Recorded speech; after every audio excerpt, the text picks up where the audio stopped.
Here we stand overlooking the Circus Maximus, and we span over to the Caelian Hill, where we head to today's Roman Station Church, Santi Giovanni e Paolo al Celio, or in English, Saints John and Paul on the Caelian Hill.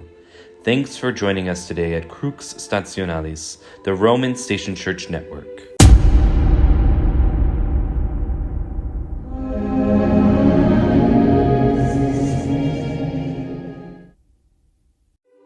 Walking up from the Forum at the Palatine Hill, we pass through these flying buttresses which support the side of the basilica. Among these buttresses we find the entrance to the old Roman houses which lie underneath the basilica, found in the year 1887 by the rector of the basilica, as he was searching for the tombs of the martyrs, Saints John and Paul.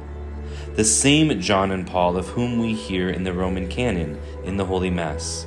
As I've said before, the Roman Station Church pilgrim itinerary is primarily a journey from the tomb of a martyr or martyrs to another tomb of a martyr. The martyrs whom we invoke in the Litany of the Saints on different days throughout the liturgical year, for priestly ordinations, for processions, we, the local church of the Diocese of Rome, visit their tombs during these days of Lent. These very visits, these processions, or our statio, from one church to the next, are the very origin of the Litany of the Saints.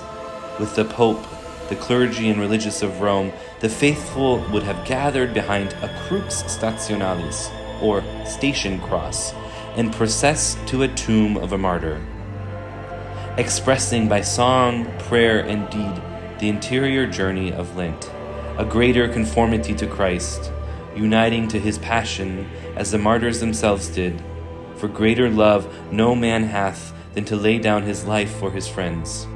We enter these Lenten days taking up the words of St. Paul to the Colossians. Now I rejoice in my sufferings for your sake, and in my flesh I am filling up what is lacking in the afflictions of Christ on behalf of his body, which is the Church.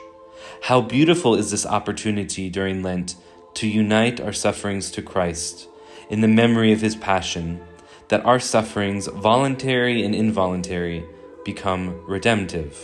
On this Friday after Ash Wednesday, we go to a church under the care of the Congregation of the Passionist Fathers. In conjunction with the charism of the Passionists, to keep the memory of the Passion of Christ alive in their heart and to spread that devotion, we have the reminder of two Roman soldier martyrs, Saints John and Paul, who gave their life in fidelity to Christ. That is the example we have to follow during these days of Lent, a meditation and examine in and of itself. The Basilica of Saints John and Paul on the Caelian Hill was built in the year 398 by Byzantius, the Roman senator, and Saint Pamachius, his son, a pious friend of Saint Jerome. They fashioned their house on the Caelian Hill into a Christian basilica, building also over the home of two Roman soldiers martyred under the Emperor Julian in the year 362. Saints John and Paul declined to return to military service under Julian the Apostate, the nephew of Constantine, whereupon the emperor gave them 10 days to reconsider. They spent the 10 days dispersing their wealth, distributing alms day and night. Emperor Julian had them beheaded secretly by Terentianus in their house on the Caelian Hill. Terentianus had them buried where they died and spread the rumor that they had gone into exile. 3 Christians who were ministering to them were also executed and buried nearby, Saints Crispus, Crispinianus, and Benedicta.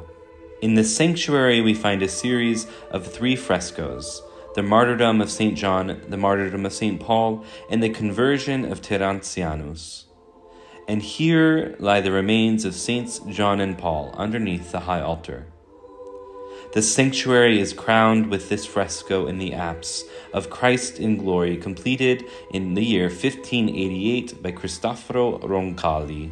And here is the place of martyrdom of Saints John and Paul among the Roman complex of houses which lies below the basilica. Another John and Paul come to mind here in the basilica, St. Paul of the Cross and his brother John Baptist. Pope Clement XIV granted the complex of the monastery and the basilica to the Passionist Fathers in the year 1773. It was thus established as a retreat, as termed by St. Paul of the Cross in his rule. The rule was written in 1720.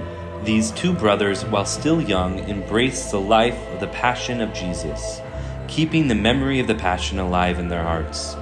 This devotion spread across the Italian peninsula and beyond, inspiring young saints like St. Gabriel of Our Lady of Sorrows and St. Gemma Galgani, a perennial model, but also especially a model for our modern times. St. Gemma's love for Jesus in his Passion and her love for Jesus in the Eucharist were said to be one and the same. Jesus in the Eucharist and Jesus on the cross would be throughout Gemma's life the inseparable objects of her love.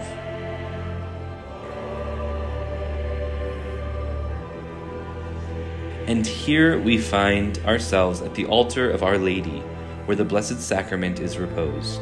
Behind this image of Our Lady, we find a Eucharistic throne.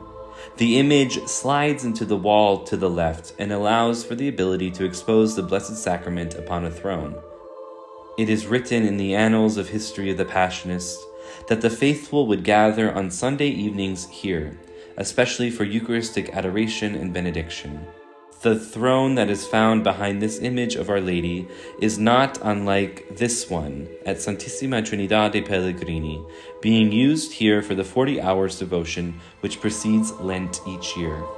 Also found behind this altar of Our Lady is a 13th century fresco, which lies on an older wall of the basilica. I never cease to be amazed when I step into this basilica of Saints John and Paul, and I realize the span of time which is expressed by the martyrdom of these Roman soldier saints, John and Paul, and then lived throughout the centuries and recalled wherever the Roman canon is prayed, and given a modern example in the lives of St. Paul of the Cross and his fellow Passionists. And so we take up the maxim of St. Paul of the Cross, a teaching central to his life where he says, "When you are alone in your room, take your crucifix, kiss its 5 wounds reverently, tell it to preach to you a little sermon, and then listen to the words of eternal life that it speaks to your heart. Listen to the pleading of the thorns, the nails, the precious blood. Oh, what an eloquent sermon." Thank you for joining us today at Crux Stationalis at the Roman Station Church for the Friday after Ash Wednesday. Please like this video, subscribe, and turn on the notification bell. Do the channel a favor and share it with your family and friends. For those who can't pilgrimage to Rome, I hope these videos bring a little bit of Rome into your household and your Lenten journey.